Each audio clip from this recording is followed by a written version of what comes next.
Alright, nice. Welcome back to Thought Factory. If you're new here, Thought Factory basically, Star Citizen.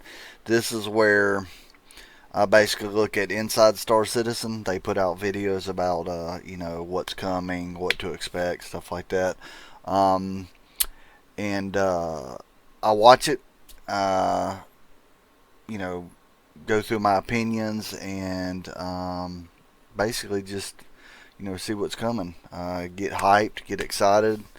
If you're new to Star Citizen, I've got a referral code down in the bottom. Go get that, and I should have the link as well in the description as well. Just go down there, grab that code, go to the link, use that code. You get an extra 5,000 UEC in game. But Star Citizen's a really cool game. I'm really excited about it. But anyways, let's go ahead and get this started with. So,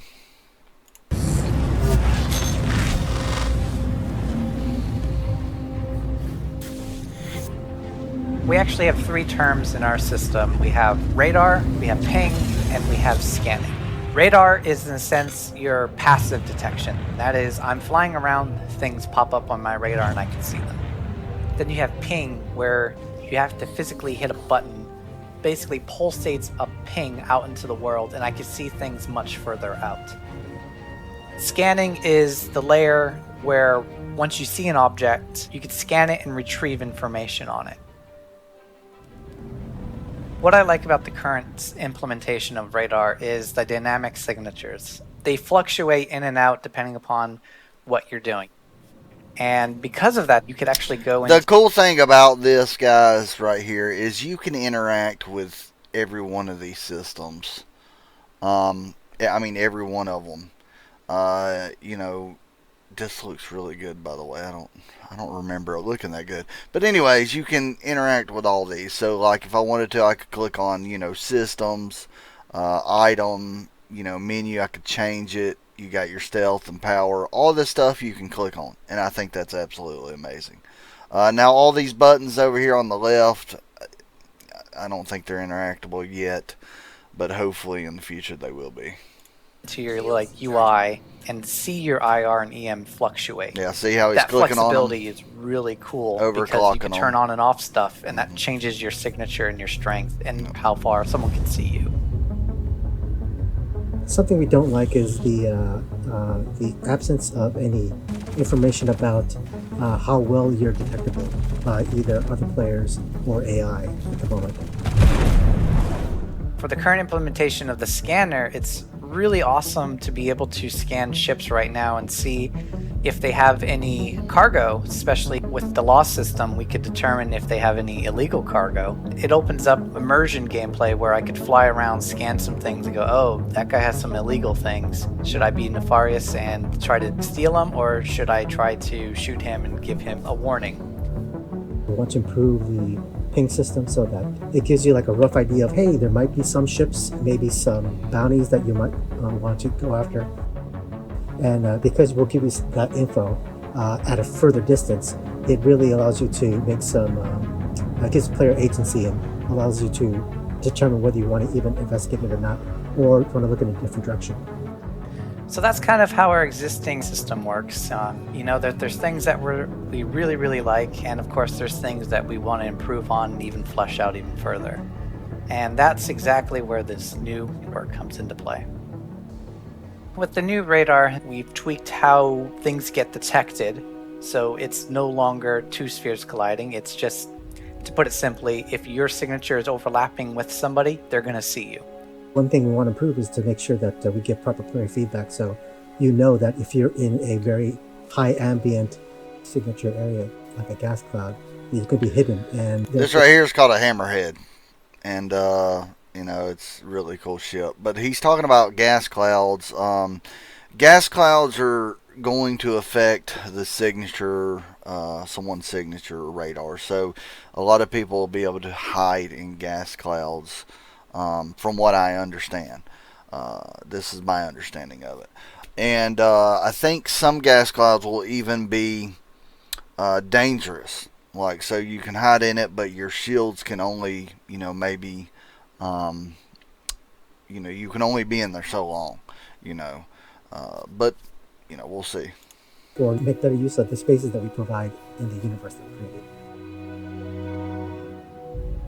Sean Tracy liked the idea of, if you have a bunch of capital ships and a couple frigates, that maybe you can't see some of those smaller ships.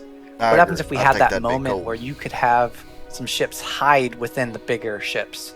So when you're far away, you're like, okay, there's an Idris, maybe I could take it out. You get a little bit closer, you realize that there's a whole fleet. So it's going with that balance of how do we hide things and how do we show things so that we could get big, amazing moments and even stealth gameplay. So with scanning, we want to increase the granularity of the information you get from scanning. So pilot the other players or AI that are going to be on the ship, what type of armament it has, what it's carrying in its cargo. Going back to that other example with the Idris, with a bunch of ships. My opinion on this, I think scanning is awesome. Okay, I think it's a good idea. I think it's cool. I think, being able to scan a ship. However, I think, obviously when you're getting into like illegal ships or something like that, there's going to be a surprise.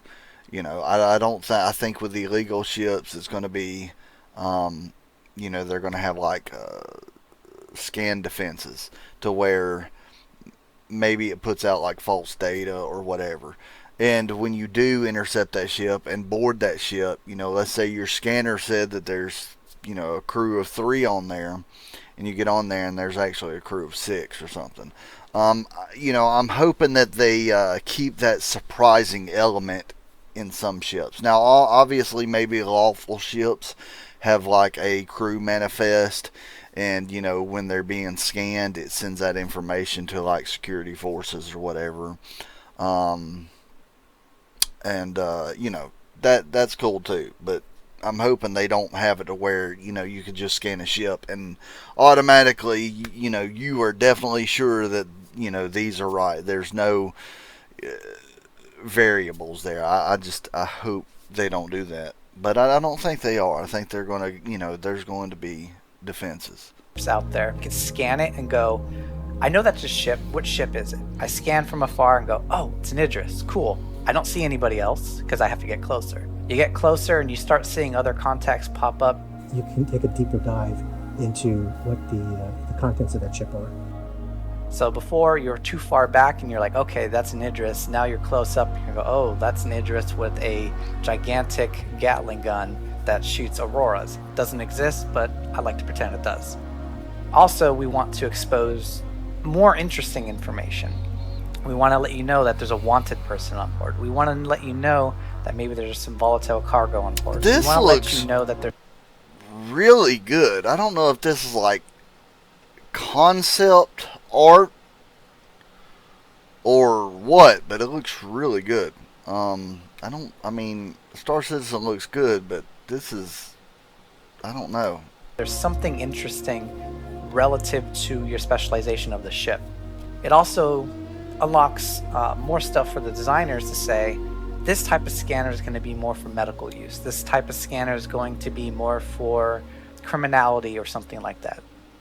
What we're doing with Ping is, for the first time, we're going to actually allow you to not only get the blob information, which gives you the rough, direction and size of the entities that. That looks absolutely amazing. That's beautiful. Maybe contained within the blob, so it gives you a rough area of where you might want to investigate. But if the signatures are high enough, then you can actually scan the contents of that blob, which is something we weren't able to do before. You won't see a lot of these things happen all at the same time. It opens up the doors so that we could push things in through patches and through waves. What we're looking for is a fun player experience for finding things.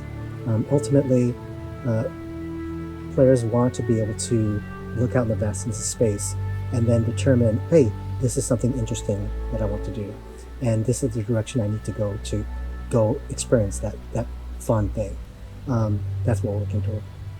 As part of our road to Invictus, this brief primer on the future of radar and scanning demonstrates an essential component in creating a dynamic and engaging sense of exploration and danger for spacecraft in the persistent universe and Squadron 42 alike. And we're going to learn more about how it all works tomorrow on Star Citizen Live when Sean Tracy and members of the Vehicle Tech team join us to answer your questions live. But up next, it's that time. Let's jump into another Sprint Report.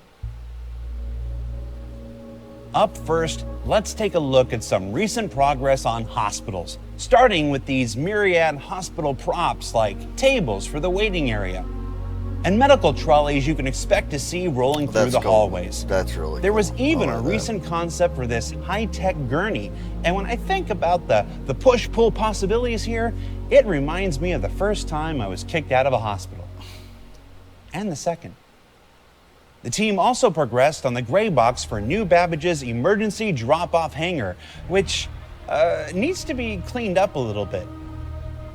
One of the various medical rooms. The exterior vistas outside the windows.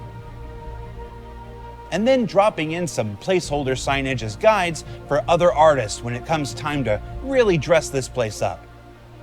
In addition to the first pass signage, first pass greenery has begun, and the thinking is already that we need much more verticality with the plants, so they'll be trying that next. There's also a look at the gray box nurses station in the ward area. The team is currently thinking that this will be the first area taken to final art so that it serves as visual guidance for the remaining. The amount of detail is absolutely amazing. I love the amount of detail that they put in these games, or this game. It's absolutely amazing. And if you're new to Star Citizen, I mean, it's breathtaking. It really is. If they can get some of the bugs worked out, it would be absolutely more amazing. But, you know, it is an alpha. It is a work in progress. You got to always kind of remember that. So, sections of Brentworth Hospital. Origin General is also coming to the end of Greybox with this look at the lobby, assurance booths, and other areas we're gonna let you discover for yourself. Now you are gonna have insurance. You're gonna have, you know, I guess they're gonna have medical insurance too, as well, just like you do, you know, in real life. This you got to remember, Star Citizen as a got something in my eye. Star Citizen is it's a universal or universe simulator. Okay, so it's their aim is to make this a living, breathing universe, and you know, medical gameplay is going to be really in depth. Okay, it's not going to be like, from what I understand, it's not going to be like from, you know, like other games such as Call of Duty and stuff like that, where you get hurt and you're able to fix yourself. You know, it's going to be way more in depth than that. There's going to be different types of injuries. You know, you're going to have, you know, minor injuries, moderate and severe injuries. The minor injuries, you're probably going to be able to take care of yourself. Moderate injuries, you might need some medical assistant, and then of course severe severe injuries, you're going to need a hospital. So now I don't know how in depth they're going to get, but I'm looking forward to it. A lot of people might not be, because, you know, they probably, you know, a lot of people want to be able to take 50 bullets to the face and, you know, be able to spray something on their face and be like, all right, I'm good to go. You know, to me, I want something more in depth. When Origin General here enters final art, we expect to see much more of the glass and special lighting effects you saw in our look at the commercial platform arcade last quarter. Heading now to outer space, some of our spacescaping artists created some early warm-up tests for the creation of gas clouds that will encompass the jump point from Stanton to Pyro. Beginning with the work already created for CitizenCon 2949, it needed to be updated with all the new technical advancements made since then, and better extrapolated out into three-dimensional space so that it can be approached from any direction. Absolutely gorgeous. We've not quite got back that beautiful butterfly shape we had, but we'll be checking in again later as it further progresses. And the thing about these two, I think they're going to have like a kind of like, you know, they might have like space entities or space creatures that might live in these gas clouds. Some sci-fi stuff. I think they're going to create space whales that live in the Crusader's atmosphere, which is really cool. Correct me if I'm wrong, but I'm pretty sure that's how that's going to happen. And I'll give you a scenario. There might be a time where you go into one of these gas clouds, and you come out, you're fine, but your shields are being drained. And you get with one of your engineers and you go, hey, check out what's going on with the shields, because the systems here are showing that the shields are being drained, but we need a more in-depth look. So go out there and check. So your engineer goes back there, he checks, he's doing diagnostics, and he finds out that there's some kind of life form attached to the ship. Maybe it's feeding off of the shields. I'm hoping they get that in depth with gameplay. That would be amazing. Those who have already jumped into Alpha 3.13.1, currently available in the public test universe, know that ship-to-station docking is coming, along with Invictus Launch Week later this month. Awesome. God, it's so beautiful. And here you can see some of the final lighting passes being done for the various rest stop and security station docking areas. Now, I haven't seen this yet, so I'm just gonna watch along with you.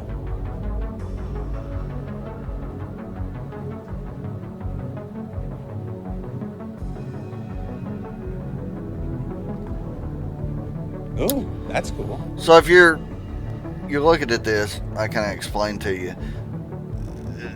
Ships have to dock to space stations, okay? And this right here is a docking collar. Kind of like how, if you go to the airport and you get on a plane, they have these things that go out to the plane and you load onto it. That's what this is. Following up on some of the armor concepts we saw last week, here's a look at the high-heat refinery worker that's currently making its way through the character pipeline. The text branding you're seeing here is modular, so it can represent any company that's appropriate for the location at hand. These look really cool. I like them. Here's the thing, again, to people who are new to Star Citizen. You're not going to have 14 different types of suits on you. That's not how Star Citizen is going to work, okay? You're going to be able to carry one suit, from what I understand. If you need another one, you'll have to go back to your ship or to a locker or a changing place, and you'll have to access your suits there. So if you have one suit back in a locker on your ship and you like that particular suit or that particular armor, you will have to go back to your ship, access that locker, and put on that armor. Okay, you're not going to simply be able to go into an inventory screen and say, you know what, I've got these 14 different armors, I want that one. That's not how it's going to happen. Inventory is going to be more physicalized. So you're only going to be able to carry so much. You're only going to be able to wear so much. So, if anybody has questions about that. As is the helmet, with multiple variations to add variety to the NPCs milling about. And because it was important not to have any exposed skin in an environment as hot as this, there's also a neat way to access the Mobi-Glass so they can still check their messages when needed. And that's another thing. Armors and stuff are going to be, a lot of them are going to be specialized. So you're going to have an armor that can withstand heat more. You're going to have one that can withstand cold more. You're going to have an armor that can, that's mainly built for like bounty hunting. It can take more of a punishment than a certain armor. You're going to have maybe armor that's built for mining, for the hazards dealing with mining. You're going to have all these specialized suits. So you're not just going to have one suit that you're running around with all the time. That's not how it's going to be, from my understanding. So.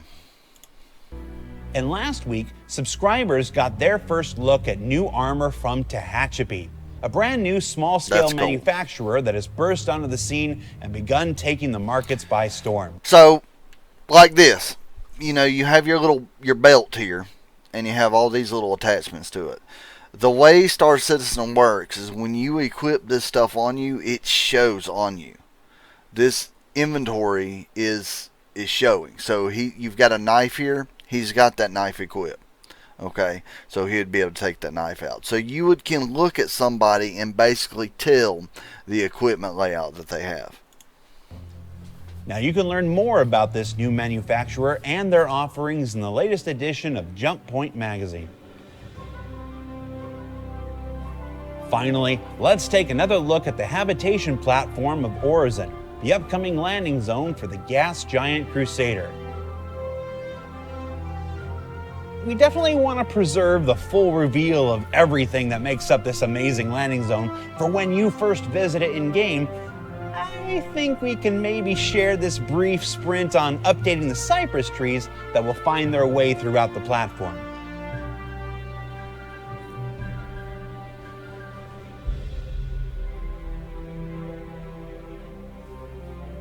Beautiful. And finally, back to the hab rooms themselves, a much requested feature. Many of the rooms come with windows to the outside world.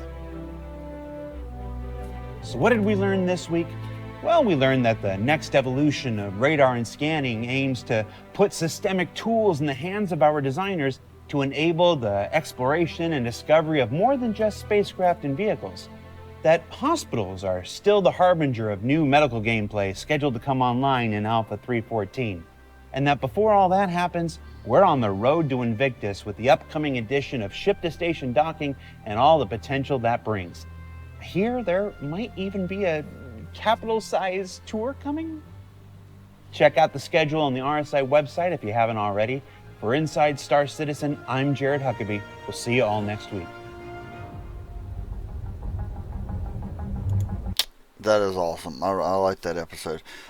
So basically, he's talking about Invictus Week. That's coming up. If I'm not mistaken, they're going to do a free fly event. Then I think so. I'm pretty sure they are. So if you're new to Star Citizen, again, get that reference code. Go to the website, register, use that reference code, and when they do the free fly, you can hop in. But Knights, I appreciate you guys joining me with this episode, and you guys have a good one, and I'll see you guys later.